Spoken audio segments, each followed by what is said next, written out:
Assalamualaikum warahmatullahi wabarakatuh.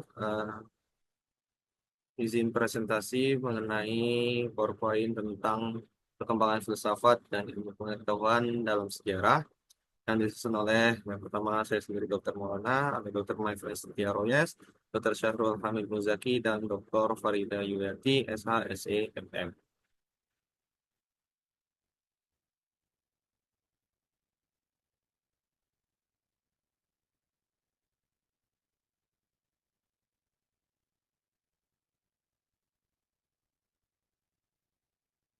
Ya, perkembangan filsafat dan ilmu pengetahuan dalam sejarah. Di mana artikel ini itu menelusuri perjalanan pemikiran filosofis dan pengaruhnya terhadap perkembangan ilmu pengetahuan dari zaman pra-Sokrates hingga era modern.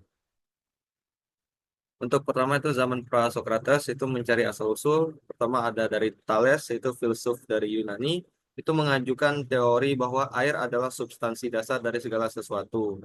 Pandangan ini menandai awal pemikiran ilmiah dengan fokus pada penjelasan alamiah.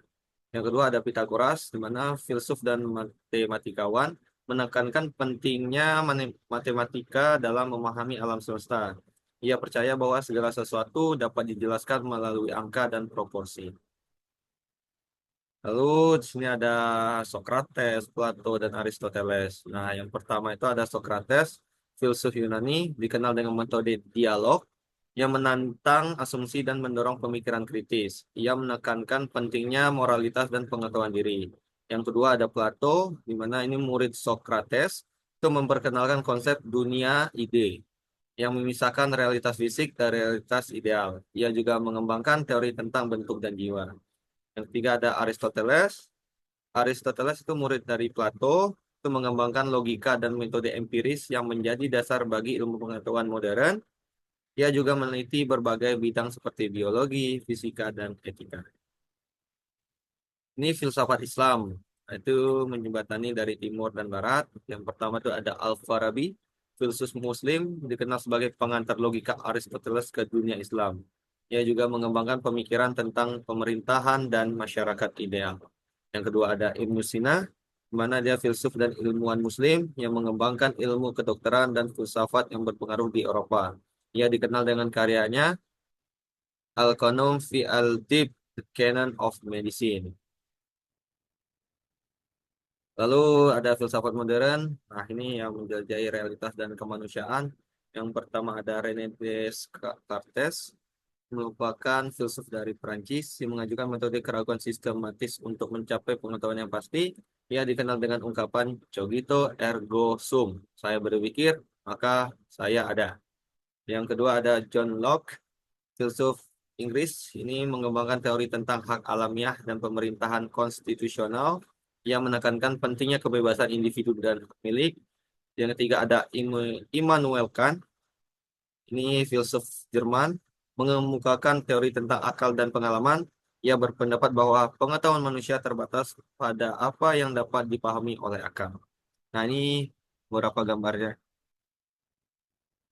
Lalu ada filsafat dan ilmu pengetahuan tentang sebuah hubungan yang tak terpisahkan. Pertama adalah filsafat, lalu ada metodologi, itu adalah filsafat memberikan kerangka kerja untuk memahami metode ilmiah dan proses berpikir kritis. Yang ketiga ada etika, di mana filsafat membantu dalam memahami etika penelitian dan tanggung jawab ilmuwan terhadap masyarakat. Lalu yang keempat ada epistemologi, di mana filsafat menyelidiki sifat pengetahuan dan bagaimana kita memperolehnya, yang penting dalam pengembangan ilmu pengetahuan. Kelima ada ilmu pengetahuan. Nah, ini ada dampak filsafat terhadap masyarakat. Pertama, ada etika, di mana filsafat membantu dalam memahami nilai-nilai moral dan etika dalam berbagai bidang kehidupan, termasuk ilmu pengetahuan dan teknologi. Yang kedua, politik, di mana filsafat memberikan kerangka kerja untuk memahami konsep pemerintahan, keadilan, dan hak asasi manusia. Yang ketiga ada seni dan budaya.